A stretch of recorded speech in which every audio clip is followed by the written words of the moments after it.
Welcome! In today's video, I'm going to show you how to get free plants from your existing gray sward and creeping phlox plants. Let's take a look. Here's how some of my established creeping phlox are looking mid-winter. Well, I'd say mid-winter here. There's a bunch of dead material sort of towards the middle. We've got some new growth. It's been pretty warm lately. Here's an overall picture.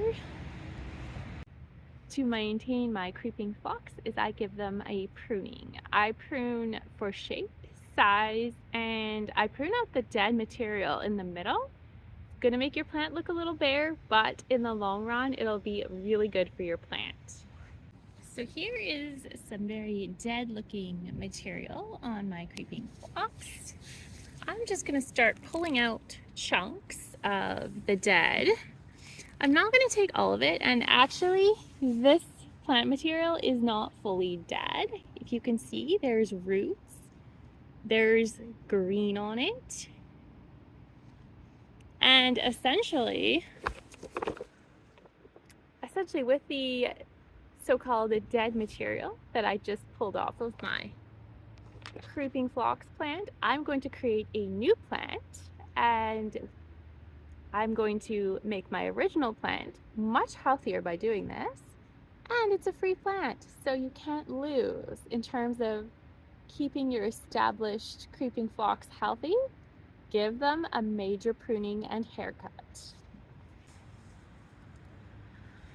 This material, which is got some dead on it but also has life in it and good roots.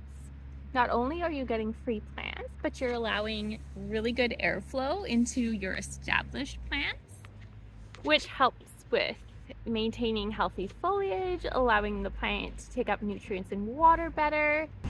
Photosynthesis for new growth is going to be more effective when there's less layers of plant material to get through for the sunlight.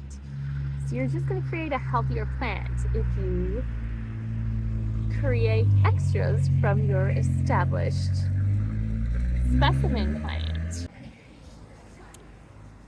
So next we are going to give our creeping phlox a little bit of a shaping haircut with some pruners. I like to go just around the edges and just give these guys a nice cut.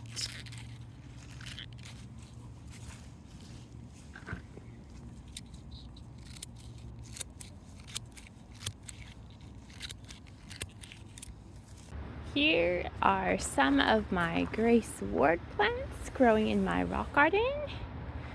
Here's a better, closer up image. I'm going to show you today how I take care of these.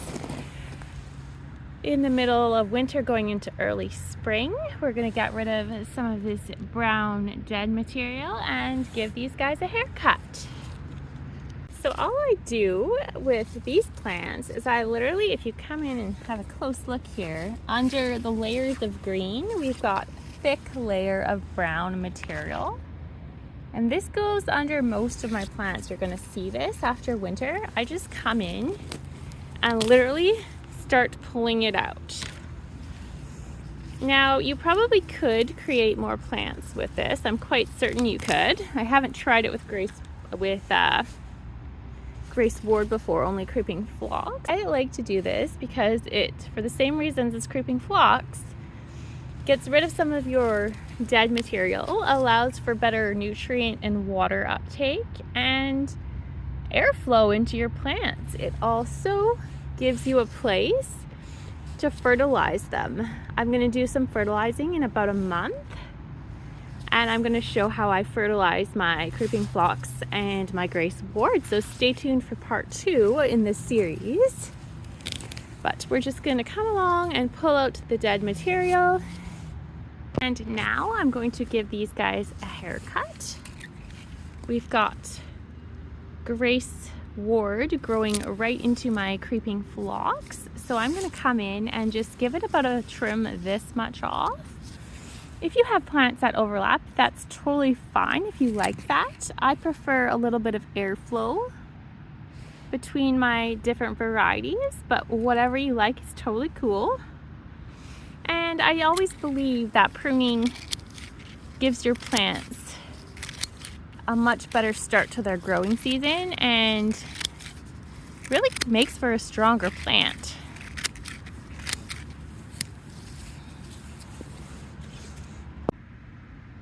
So here's the small little section I pruned off my gray sward.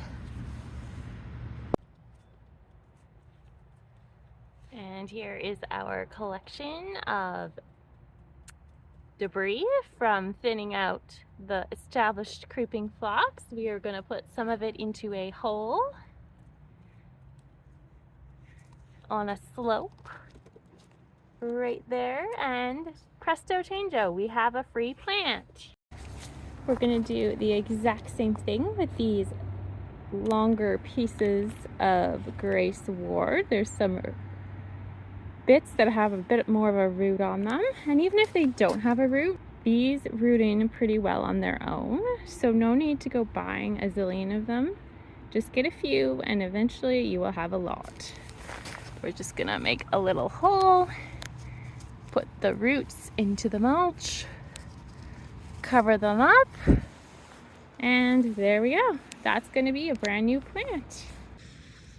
I definitely encourage you, if you have creeping phlox or gray sward in your garden, get out there, do some pruning, whether that's now or waiting another month or so in early spring.